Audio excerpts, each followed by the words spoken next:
Selamat sore, selamat siang, selamat pagi para pemirsa, adik-adik, bapak dan ibu-ibu di rumah. Pada bagian hari ini saya mencoba menjelaskan tentang aliran keuangan atau cash flow dalam satu kelompok kecil atau koperasi kecil ataupun industri kecil atau proyek kecil yang kita buat sederhana mungkin. Apa sih cash flow atau aliran dana itu?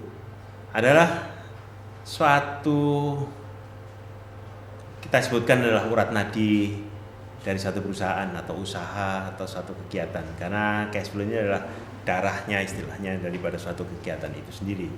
Yang perlu kita lihat adalah kestabilan aliran keuangan dan suatu keharusan bila satu usaha kecil apapun juga mau berkembang, karena dengan cash flow yang stabil dan bisa diperkirakan keluar masuknya, ini akan menyebabkan usaha sekecil apapun atau sebesar apapun juga akan berkembang dengan baik dan bisa dievaluasi. Aliran keuangan memang harus akurat, harus direncanakan dan diimplementasikan secara disiplin, dievaluasi secara periodik, dilihat kekurangannya dari apa saja untuk pengembangannya. Kemudian hal-hal yang perlu kita perhatikan adalah masukkan dana sebagai modal atau input atau pinjaman atau apapun juga yang terkait dengan dana yang kita perlukan di dalam suatu operasi. Kemudian juga kebutuhan produksi untuk promosi, rutin, bunga dan sebagainya harus dipikirkan. Kemudian pemasukan dana dari penjualan, karena kita memproduksi kemudian kita menjualnya, itu adalah suatu proses yang perlu kita lihat bersama. Kalau Anda sudah mengalami suatu proses itu adalah hal yang rutin, tapi harus dicatat dan harus dikembangkan karena kuncinya di sini. Dan kita harus melakukan suatu resume penerimaan dan pengeluaran pada suatu waktu. Apakah 1 hari, 1 minggu, 1 bulan, dan ini harus dimasukkan di dalam laporan yang berikutnya lagi. Suatu contoh cash flow yang sederhana, penjualan tahu goreng atau tempe atau whatever lah. Misalkan masukkan pada hari pertama saya perlu modal Rp500, saya perlu pinjam Rp200, penjualan kira-kira Rp50, jumlahnya saya akan dapat pemasukan kira-kira Rp750. Apa yang saya keluarkan untuk produksi ini? Misalkan bahan 600, promosi 200, bunga dan lain-lain 25, jumlahnya kira-kira 825. Pada hari pertama saya masih minus Rp75.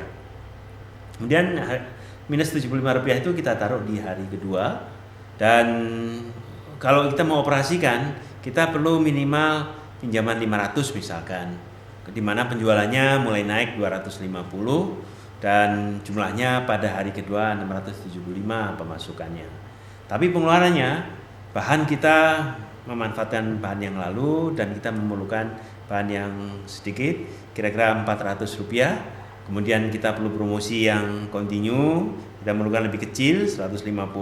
Bunga misalkan cuma pinjaman kita hitung tetap 25 misalkan, jumlahnya 575. Di hari kedua dari selisih A dan B kita mendapatkan 100 ini kita taruh di hari ketiga pada modal awal.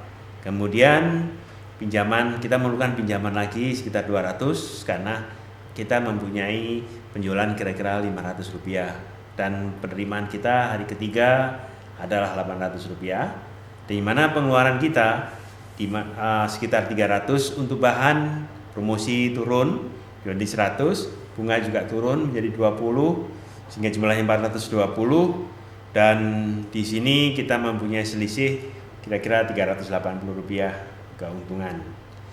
Kemudian 380 ini kita pakai sebagai modal di hari keempat. Dengan uang 350 saya tidak perlu pinjaman, dan tapi penjualannya ternyata aku dapat 1000, sehingga aku mendapatkan dana pemasukan dari sisa hari kemarin sama penjualan itu 1380, di mana bahan yang kita pakai menjadi lebih sama dengan yang hari kemarin. Promosi tetap kita lakukan, bunga bank kalau atau lain-lainnya itu kita prediksi 20, sehingga pengeluaran kira-kira 420 Dan pada hari keempat kita punya kelebihan 960. Angka 960 ini kita taruh di hari kelima sebagai modal awal. Dengan adanya modal awal 960, saya memperkirakan bisa menyicil utang terdahulu, pinjaman terdahulu yang totalnya 900, misalkan 700 rupiah. Dimana penjualan kita hari itu adalah 1.500, sehingga kita membayar utang, kemudian penjualan, dan sisa kemarin kita mempunyai 1.760. Tapi untuk pengeluaran ini kita mengeluarkan bahan 600, kemudian promosi naik karena produksi naik jadi 200 karena produksi kita 2 kali, bunga banknya dan lain-lain sekitar 30. Kita masih mempunyai jumlah B itu 830, dan kalau kita kurangi A dan B itu 930. Kemudian 930 ini kita naikkan ke hari ke-6, di mana kita bisa membayar kembali hutang kita dari 900 rupiah. Kemarin kita bayar 700, hari ke-6 kita bayar 200 sehingga hutang kita lunas.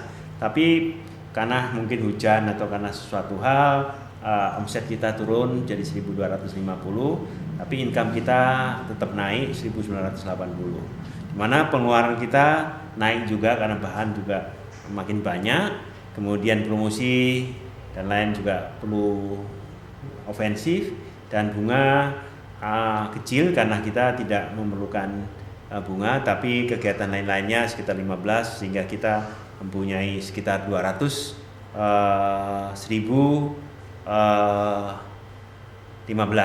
di sini, dan 1.015 ini adalah hasil akhir yang kita lihat bersama. Dari ini adalah satu cash flow yang sederhana sekali, bagaimana kita mengatur aliran keuangan dalam 1 minggu, 1 bulan, 1 tahun, itu tinggal dirubah harinya. Misalkan hari pertama adalah minggu pertama, minggu kedua, minggu ketiga, dan seterusnya, atau bulan pertama, bulan kedua, bulan ketiga, bulan 4, dan seterusnya. Dan ini adalah satu aliran cash flow yang sederhana. Tapi kalau Anda mau mengembangkan lagi, itu akan lebih rinci lagi, bisa Anda lakukan dengan hal yang sama. Analisa cash flow untuk minggu pertama kita bisa lihat diperlukan modal awal, jelas, karena untuk satu kegiatan kita perlu modal awal. Apakah perlu dari bank, atau dari saudara, atau dari kantong sendiri, atau dari tetangga, kita bisa lihat peluangnya. Diperlukan pinjaman untuk operasi selama 3 hari misalkan. Kemudian dihitung penjualan setiap hari dengan prediksinya. Kemudian kita lihat pengeluaran untuk bahan, promosi yang bervariasi, pengeluaran untuk bunga, dan kita hitung selisih pengeluaran dan pemasukan ini dihitung pada hari berikutnya sebagai modal. Pada hari kelima Anda bisa lihat mulai kembalikan pinjaman, hari ke-6 melunasi pinjaman, saldo akhir dari modal 500 menjadi lebih besar lagi menjadi 965 misalkan. Kemudian produksi, silakan Anda buat simulasi selama 1 minggu mungkin, 1 bulan, 1 semester, 1 tahun, analisa hasil perkiraan Anda, evaluasi terus, tentukan suatu produksi yang Anda tekuni dan objek yang bisa Anda hitung. Jelas, gak bisa, dan kita harus fokus pada suatu produksi yang memang kita menguasai dan mengetahui A sampai Z-nya, sehingga kita bisa melakukan efisiensi di dalam melakukan prosesnya. Kemudian harus melakukan pengamatan selama 1 minggu, 1 bulan, 1 semester, 1 tahun, dan analisalah bagaimana mensikapi untung, rugi, efisien, investasi, divestasi, dan sebagainya. Karena cash flow itu hanya melihat aliran uang. Kalau Anda rugi, kapan bisa menutup? Kalau untung harus disimpan untuk sebagai buffer atau penjaga dana cadangan kalau pada saat-saat produksi menurun dan sebagainya. Kita harus melihat suatu proses itu adalah dalam jangka panjang, jadi 1 bulan atau 1 tahun, karena dengan kita melihat 1 tahun itu kita bisa melihat aliran dana selama 1 siklus. Nah, tergantung dari produksi yang Anda tekuni. Ini adalah satu angka di mana kita mengembangkan suatu proses cash flow dan menganalisa untuk bisa ekspansi atau tutup atau stabil produksinya atau bisa kita kembangkan yang akan datang. Silahkan pikirkan, simulasilah, dan kemudian masukkan di dalam program atau di dalam blog yang sudah kita sebutkan pada bab pertama atau bab kedua, dan ini adalah suatu pengayaan untuk bagaimana Anda mensikapi cash flow daripada keuangan. Kalau Anda ingin tahu hal yang detail lebih kompleks, silahkan kirim email ke kami dan nanti akan kita diskusi baik chatting, Facebook atau email, case by case, juga nanti kita sharing terhadap suatu proses bagaimana kita mengamankan cash flow kita. Disiplin kuncinya, tekun, dan harus dihadapi setiap masalah itu secara bertahap dengan kepala dingin, hati dingin. Jangan campurkan dana pribadi untuk dana perusahaan atau dana perusahaan masuk urusan pribadi. Kalau itu Anda campurkan, itu Anda akan mengalami suatu kesulitan di dalam penyelesaian masalah-masalah yang ada. Saya kira itu informasi awal daripada suatu cash flow yang bisa Anda pikirkan dan pelajari dari mata pelajaran yang lain, dari buku referensi yang lain sebagai pengembangan usaha yang sederhana. Terima kasih, selamat sore, selamat siang, dan selamat pagi buat semuanya. Sampai ketemu lagi dalam bab berikutnya.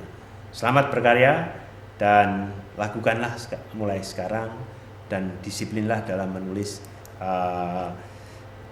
aliran kas, aliran dana bila Anda melakukan suatu usaha. Begitu Anda melakukan penulisan yang secara teratur, Anda akan terkejut sendiri. Loh iya, ini bisa saya efisiensikan, ini nggak perlu, ini bisa kita lakukan, dan sebagainya. Selamat berkarya dan bekerja membangun industri kecil atau entrepreneur kecil yang suatu saat akan menjadi besar. Sampai ketemu lagi di bab berikutnya lagi.